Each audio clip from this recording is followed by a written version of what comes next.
मी 9वी ला असताना माझा ॲक्सिडेंट झालेला. माझ्या पाठीला मार लागला होता आणि गुडघ्याला मार लागला.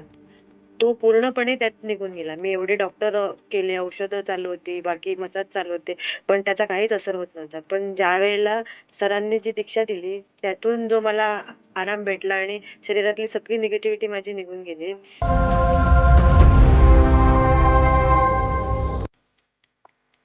हरी ओम. मी पल्लवी गवंडे, मुंबईवरून बोलते. मी श्रावणपासून विजय सरांकडे रेकीचा क्लास जॉइन केलाय. सगळ्यात पहिला अनुभव म्हणजे माझा रेकीमधला.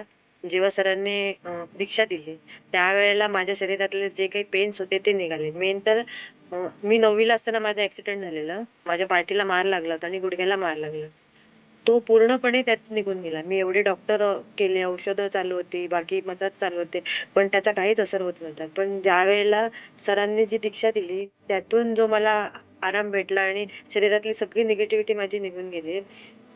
हा एक माझा सगळ्यात पहिला अनुभव होता. त्यानंतर मी माझा फायनान्शियल ग्रोथ करत गेले रेकीमधून. माझी फील्ड आहे मसाजची, आयुर्वेदा थेरपिस्ट आहे.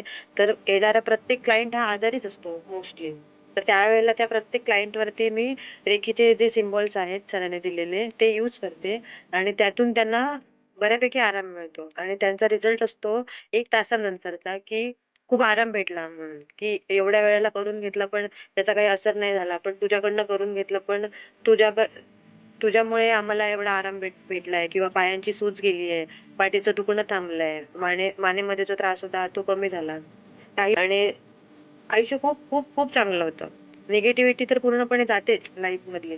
मी स्वतः पॉझिटिव्ह झाले. शिवाय माझ्या समोर येणारी माणसं जर कधी काही एखादी गोष्ट निगेटिव्ह बोललेच, तर मी त्यांना ती गोष्ट ती पॉझिटिव्ह पद्धतीने कशी घेता येईल ह्याचा हे पण सांगते. इव्हन माझ्या घरातल्यांच्या बाबतीत सुद्धा मी हेच सांगते त्यांना, की हे असं झालं ना म्हणून ह्याचा असा विचार करायचा, की तुम्ही निगेटिव्ह विचार नका करू. हे सरांचे पण खूप खूप आभारी आहे. अभय सर.